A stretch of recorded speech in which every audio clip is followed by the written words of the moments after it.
All right, here I am, about 25-30 miles outside of Las Vegas, New Mexico. My first stop for filming locations for the movie No Country for Old Men. 2007 release, starring Josh Brolin and Tommy Lee Jones. It's a Coen Brothers film. Highly recommended if you haven't seen it. I recommend seeing it before you watch this video. One of my favorite movies in the first 10 years of the decade. I was always a fan of the Coen Brothers. But this location is a gas station where the hitman, Anton, toward the beginning of the movie, he goes in to pay for his gas and like some nuts or sunflower seeds or whatever it is, you can't really tell. He goes in through these doors. Of course, the external, him going in is not shown. The whole entire scene is shot from inside. The proprietor, the gas station owner, is he would be positioned right in here somewhere. That's about where there you go. That's about where the cashier desk was. The proprietor would have been the clerk right here, facing that way, and Javier Bardem's character, Anton, again, facing this way. And the scene is shot from both perspectives back here.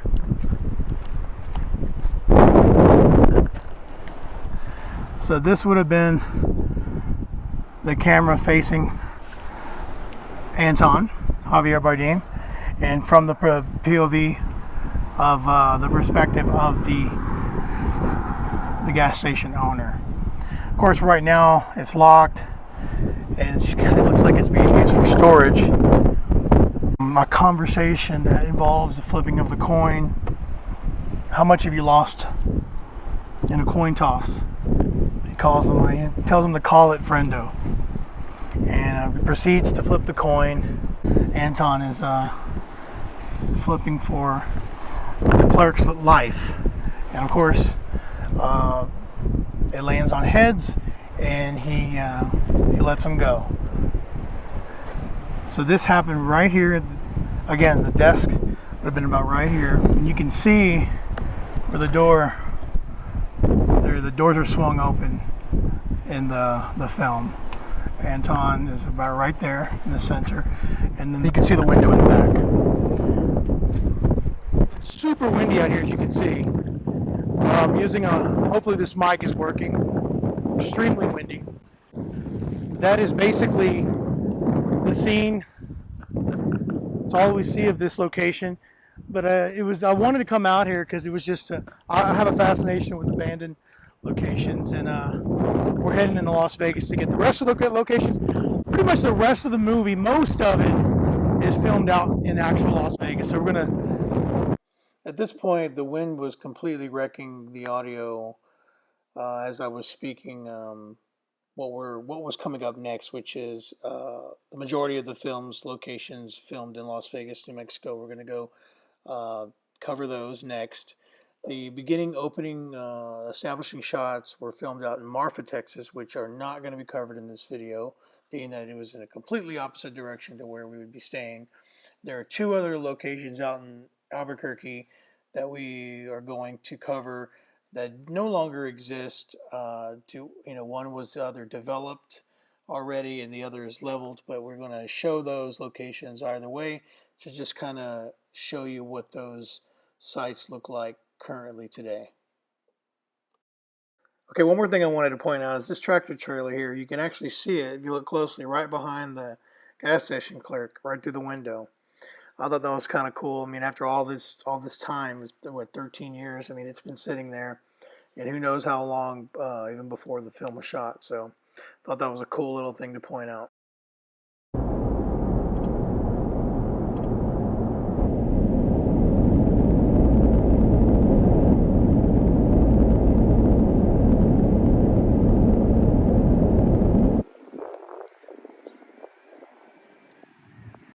And this brings us to the trailer park where Llewellyn and Carla Jean lived. We see this more toward the beginning of the film. And toward the back, when he pulls in, you do see him pull in, add a trailer to the left, like I'm about to show here.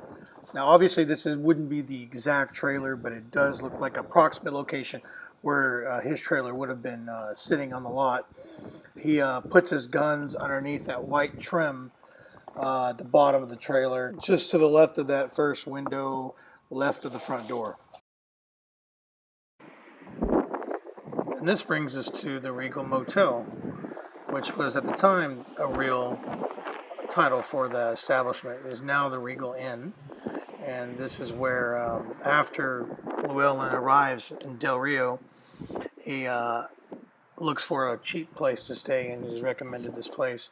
Here's where he hides his money in the air duct in his room, which is room 138, which I'll show you here in a second.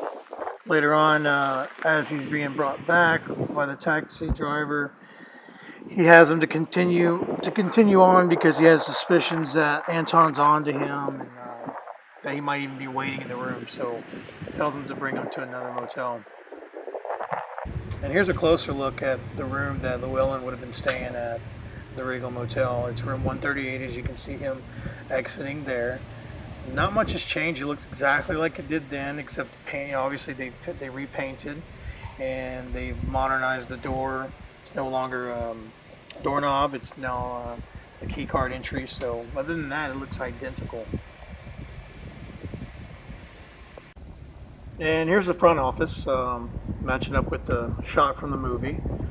I didn't even attempt to go inside. I could have, and they did film inside, where Llewellyn is discussing with the clerk there on which room would be ideal, and she's like, you choose the option with the applicable rate. Just decided not to, because the owner was actually inside, and she approached me here to ask what was going on, and I told her why I was there. But here's the shot that you do see in the movie after Llewellyn decides that he wants room 38, which is toward the back of the motel, which in reality there are no back rooms. You see the sign that he's about to cross there, and there's the shot lined up with the film. That sign was used as part of the set dressing. He's going back toward an alley that just leads to a wooden fence, which I'm going to show you here in just a second. But he wants to, the idea is to get the back room so that he can listen in on Anton's arrival, because he knows Anton is coming after him.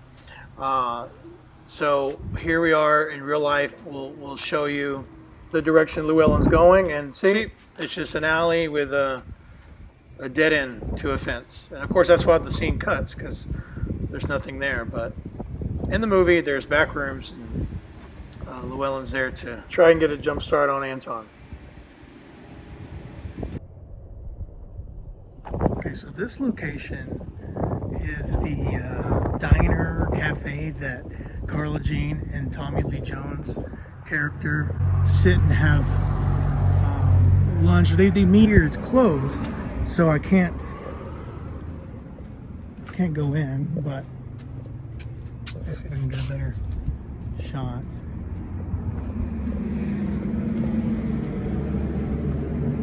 The key tell, I'll let you know you're in the right spot, because I don't think they show any exteriors, is this sign here.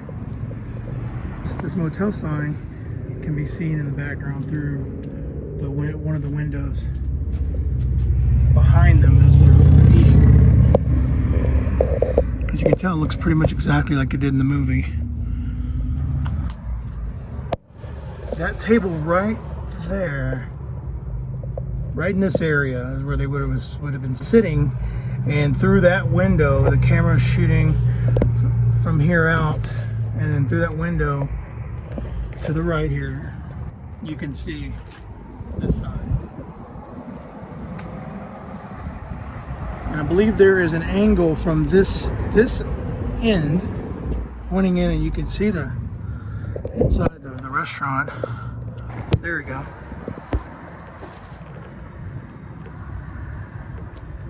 Yep, and that's this location for the most part. Can't go inside because it's closed, but it's the best I can get at the moment.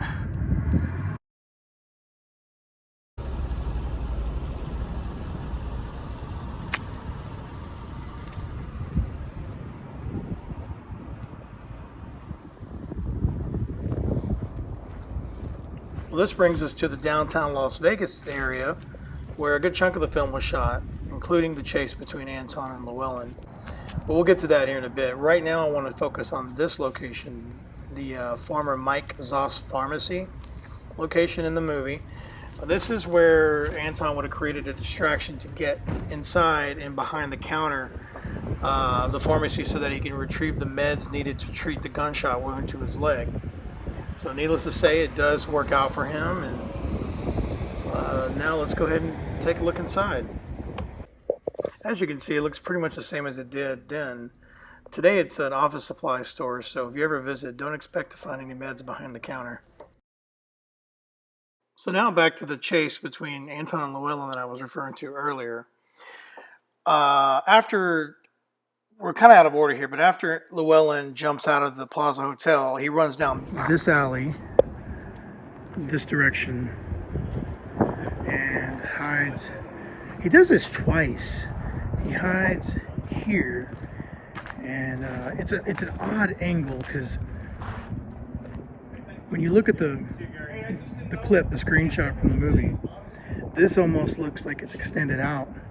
It actually it wraps around, but it's tricky because the angle looks like it's a tight angle like that. Llewellyn's standing here, and of course you see the alley in the background. But this extended piece looks like it's extended outward, but it's really wrapped around. So it's an odd angle. I can't seem to match it myself, but you know this is the column that he hides behind, because you can match up these chip marks in the corners of this column. And so when you look at the clip side by side, you know this is the spot. Now he does it again that direction, which I'm going to take you over there now.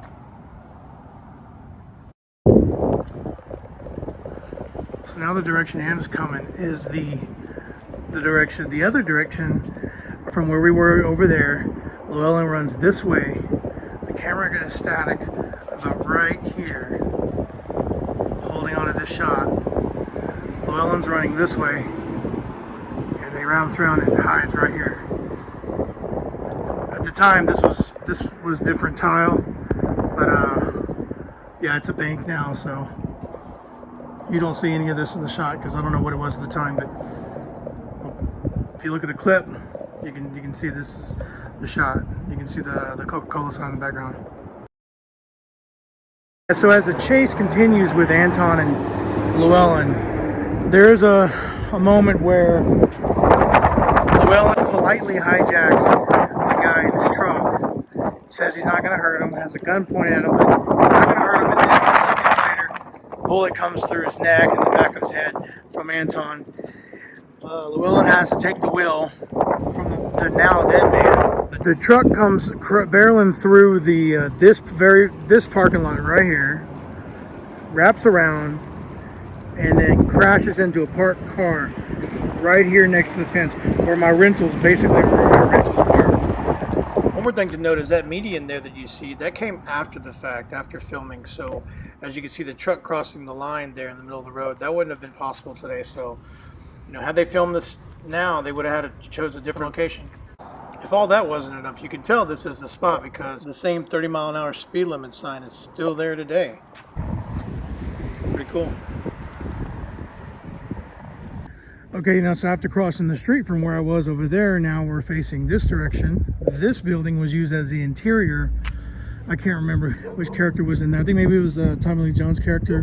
One of the police officers was inside this building looking out, and you can see the curtain. There's a clip of the shot. They're inside and they're looking out, and they see what is about sort of kind of like this angle. You see this sign. I don't believe it was Milton Real Estate at the time, but you can tell that that's the same pole and the same signage, and that the big key is through the blinds, as you can see here in the screenshot, in the clip. You can see the El Fidel Hotel to the left.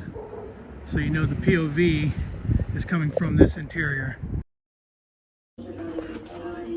Oh yeah, that's the poster that I was like, yeah, okay, cool.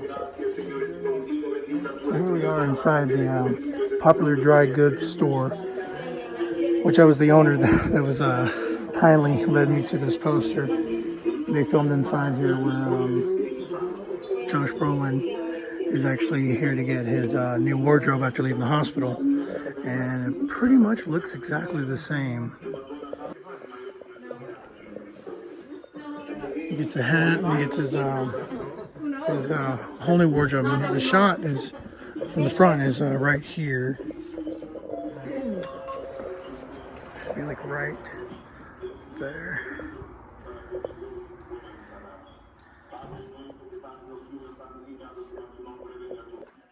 Okay, so we know that they shot the scene, which I'm walking into right now.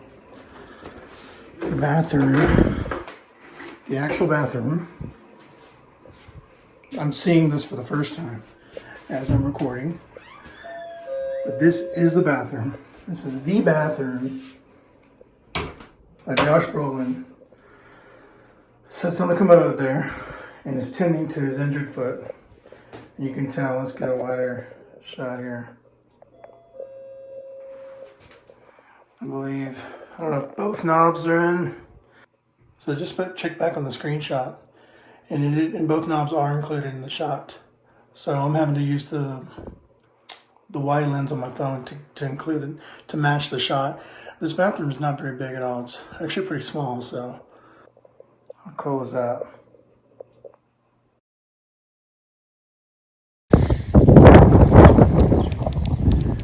And this would be the shot where Anton is at the payphone. I don't remember who he's calling or what's going on there, but he's on it at the payphone. It literally would be right here, right across from the train station. And you can tell because the building is, how's it going? Yep.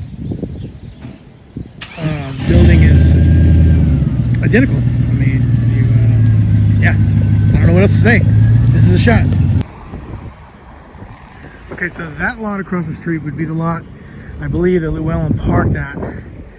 And from there is a shot. The camera would be set up over there in that lot, shooting this way. And we've got the US-Mexico border. The whole facade was built right along. Let's see, get past these cars here.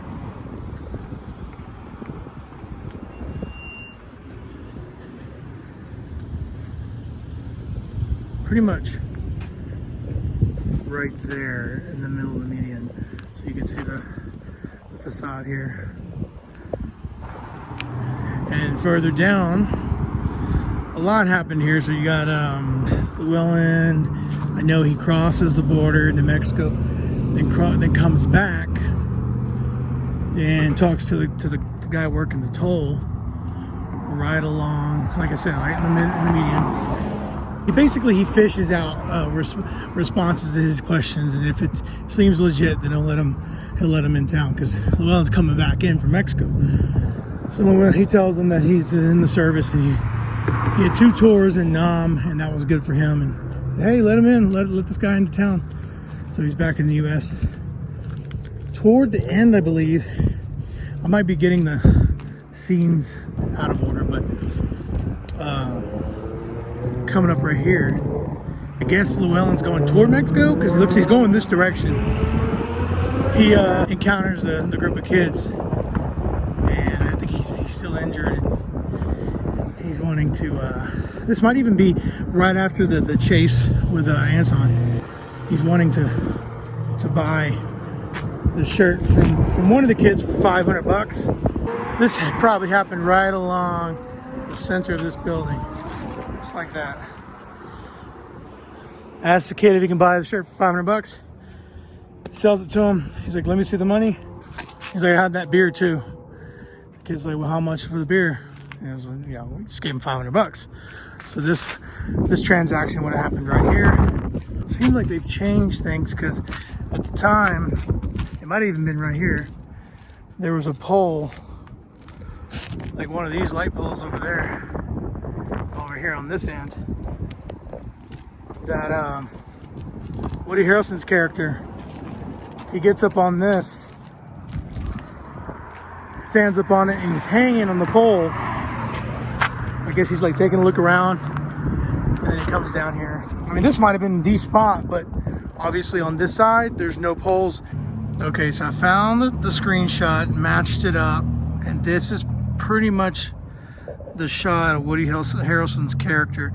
Like I thought, the bar that was attached here went up and attached itself to the top of the fence here. No longer there. And Woody is holding on to it and hanging off, which you can see here in the screenshot or in the clip. You can also see this in the background, this pole. It's kind of crazy because when I watched the movie for the first time, I mean, you don't think twice. Like, you're watching it, it looks like, you know, a border, but it's set dressing for you. All right, here's one final shot right in the middle of the street, showing the border.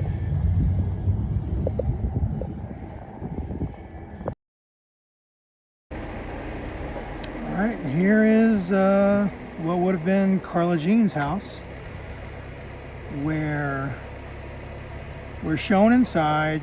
I guess she arrives home. Anton is there. She has a feeling he's there. He's in the bedroom. And she basically tells him he's crazy. He also asks her to flip a coin. So here we are, full circle. Beginning of the movie, ending of the movie. She declines. She says, "You don't have to do this." He's like, "You know how many people have said this to me, or everyone says this?" And she's like, "What?" He's like, "Well, that you don't have to do this." And so then it cuts. We don't actually see him murder Carla Jean, but the shot is he comes out the door here and he's knocking something off of his shoes, the bottom of his shoes, right there between those columns. And the fence that was, there right along here is no longer there, but end scene. So it's left for interpretation, but it seems to be pretty likely that he did kill her. But as you can tell, I mean, the house looks the same. Looks like they got a new roof. That's different. Those little lines there, whatever. And of course, the fence is gone, and then the house is actually in a lot worse shape than it was in the movie. They actually look kind of cute in the movie.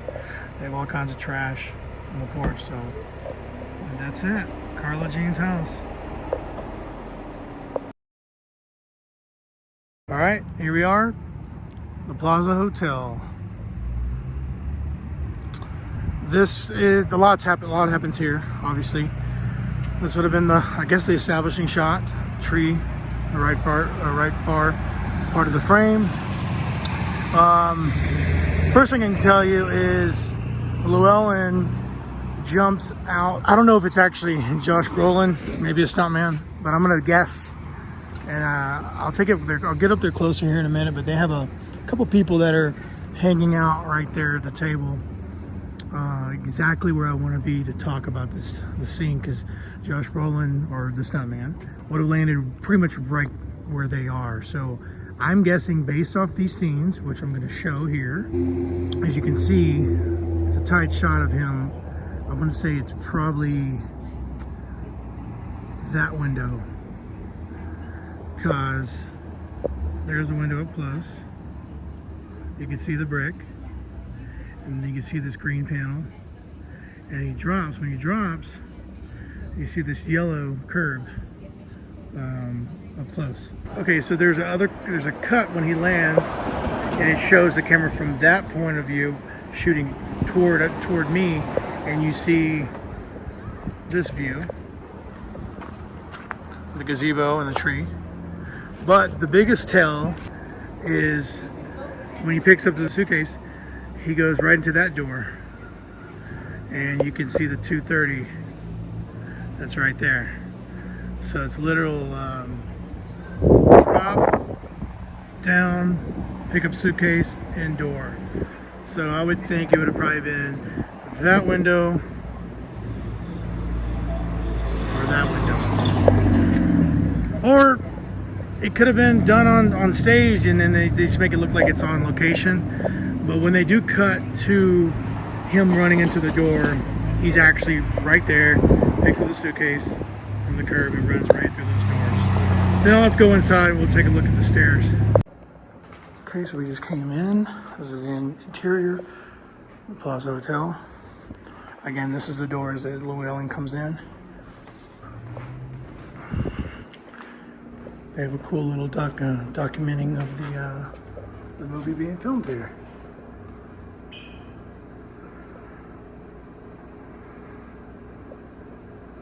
The staircase it's referring to is right to the left of me.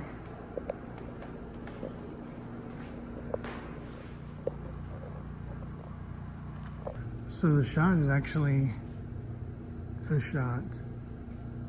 And you see the trim of a picture frame in the movie, but the picture frame today is actually the documenting plaque of the movie, so that's kind of cool. But there's the shot from the movie here, and then you can see the comparison. The lady said, since we're not guests, I guess due to COVID, only guests are allowed up the stairs, so I won't be able to get the shot of Woody Harrelson's character looking down at Anton, which Anton's about right here, and just from the other end, I won't be able to get that because I don't want to break any rules. But there's a shot anyway, so you can just imagine that. But there you go. There's also a scene where Llewellyn runs out this way. At the time, they had doors here. I'll put in the clip. As you can see, it's completely redone. Conservatory now in the back. There's like these doors. Llewellyn runs in and he cuts, and he's somewhere else, which is not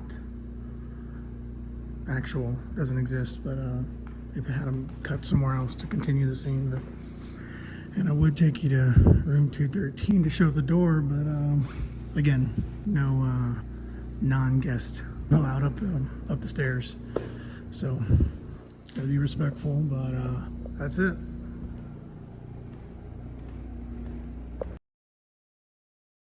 Okay, so now the last couple of locations bring us to Albuquerque, New Mexico, and here I am on the corner of 2nd Street Southwest and Silver Avenue. This would have been, well, here we are, to kind of get a little better idea of my surroundings here. The map tells me this is 200 2nd Street Southwest, these apartments. But what I'm looking for is right here.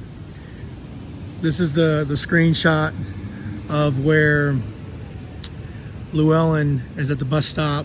He's getting onto the bus to head to Del Rio or El Paso. I can't remember the exact where in the movie and what's happening. I just know this picture here is what that bus stop would have been at the time. Now it has been torn down and doesn't exist anymore, and it leads me to this lot, which again is across the street from this apartment complex. So I'm gonna say that this is probably where the former bus stop was. I did want to point out something after the fact. I did a little bit more digging, and if you watch this clip, I'm going to zoom in here. At the door in the back, you can actually see where the location was labeled. The address was posted there. It's either 200 2nd Southwest or 201. But that's this exact address here in Albuquerque where I'm standing. So you've got either the apartment complex there, or to the left, this empty lot where the bus station used to stand. And here's another clue that leads us to believe a bus station was in operation at the time. Straight ahead down the street is the Albuquerque train station. So a number of productions have been filmed in this area. I'm a huge Breaking Bad and Better Call Saul fan, and so I know for a fact that Better Call Saul has filmed here a couple of times. There was a sole episode, standalone episode of Mike Ehrmantraut in season 1 to show his backstory, how he even arrived back, how he arrived from Philadelphia to Albuquerque, and that's all filmed And here behind that building is where the trains arrive, and they did a scene back there. Also in Breaking Bad, further on, back right here down the rest of the sidewalk, they had a fake, I don't remember if it's a bus stop or a payphone, and Jesse's on the phone, and when he's on the phone at night, it's a night scene, and in the background you can see this building. So this is kind of like the backdrop to that scene. Again, it's not No Country for Old Men, but there's really nothing to look out here, so I just wanted to throw out those little fun extras. But this would have been where the bus stop was.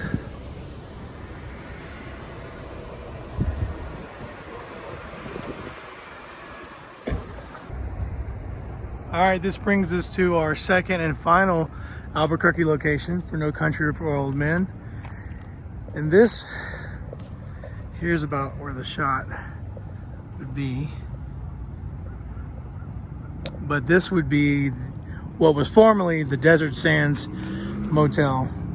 A lot happened here, but ultimately this is where Llewellyn met his demise toward the end of the film.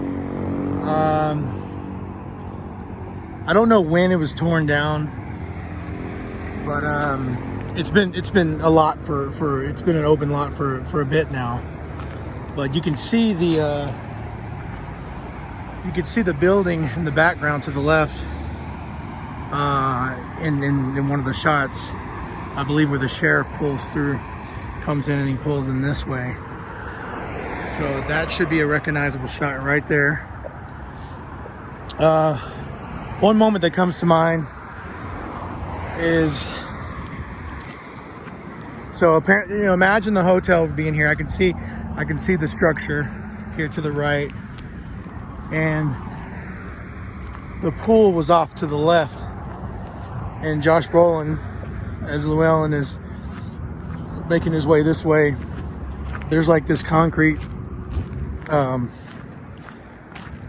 whatever you want to call it, walling or whatever that goes that way.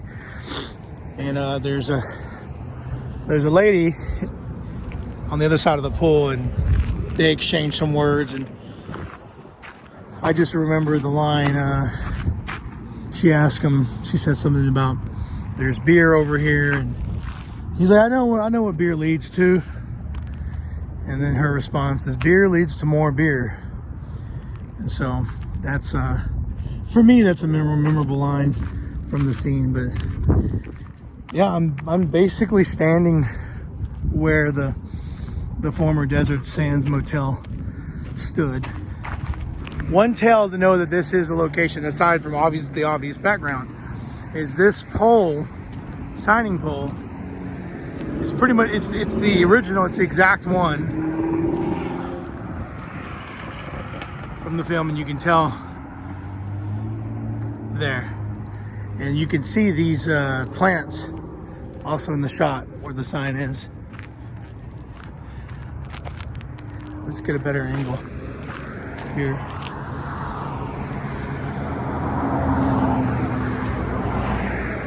I don't have any screenshots up on me at the moment, and so I'm gonna match up the clips from the film or the screenshots here after the fact, so I don't know if I'm got the right angles, but you can see these plants in the clip itself. So just imagine the Desert Sands Motel sign right there. Also, these light fixtures have changed over the years. This is what they currently look like. And you can see the difference in how they were at the time. Just right around the corner, wrapped around. There's the original light fixtures that you can see in the film.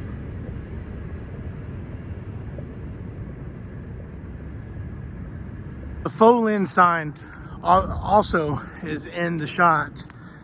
The font has changed since. And that goes without saying, the Faux Lin restaurant also no longer exists. Moving on. Okay, so here I decided to take some liberties and take us back 120 miles back to Las Vegas, New Mexico for this final location. Because in my mind, the movie always ended this way. It's not the final scene in the movie, but it's how I always remembered the movie ending. So let's take a look. You'll see what I'm talking about. You might recognize this intersection. This is the final scene. Well, final scene for Anton in the film. He's coming down this direction in his car, and I believe there was a stoplight at the time, maybe made for the set, and it's T-boned, I believe, right here. Comes out all bloodied. His arm is obviously broken, compound fracture. Walks this way and sits right here. This crack here.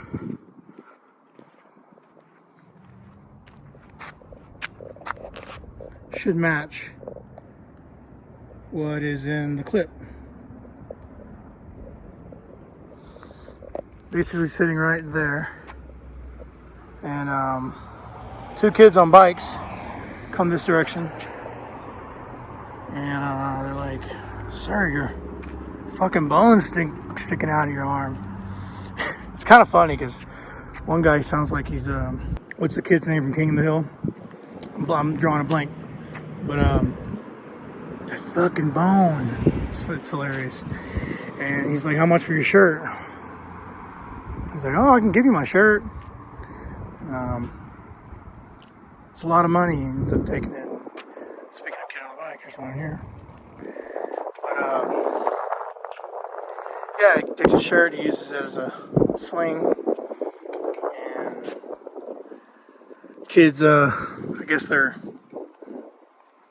fighting or arguing over who, that's a lot of money, like who to split it or whatever. He's like, "Well, who, you got your shirt," and they take off, and you can obviously see the house, this window. Looks like these two windows here have been changed just a little bit. You can see this one clearly is the right one. The shot is actually, so yeah, he gets up here and he's limping that way. I don't know if he's limping, but he's got the arm in the sling and he's heading this way. And then you have the final shot of his movie wrap shot is about right here. You've got the light pole in the shot in the foreground, and then he's walking this way down the sidewalk, and you can see him right in between the two trees. And then cut scene, end scene, and that character, he's done for the movie. The last scene cuts Tommy Lee Jones' character with his wife, who also is, I forget her name, but she played Jesse Pinkman's mom, like literally the next year in Breaking Bad, when Breaking Bad premiered. So I just rewatched the movie and I recognized her immediately. And so it's kind of weird to think this movie was 1 year before Breaking Bad aired for the very first time. And here we are now, 12 years after the fact and 7 years after Breaking Bad was ultimately, wrapped. So yeah, this was a memorable scene for me, that compound fracture and whatnot. But yeah, to me, this is the end of the movie. I know it doesn't end until Tommy Lee Jones is talking with his wife, and I think the last line is, "and then I woke up," or "then I wake up," or something, like he's telling her the story. But for me, this was the final shot. So this will be the final shot of this video. I hope you enjoyed, and if you find that you like this kind of content, I have a playlist, film location stalking, of all the locations I've covered over the years. Lots of Breaking Bad, lots of Better Call Saul, and many more. Till next time.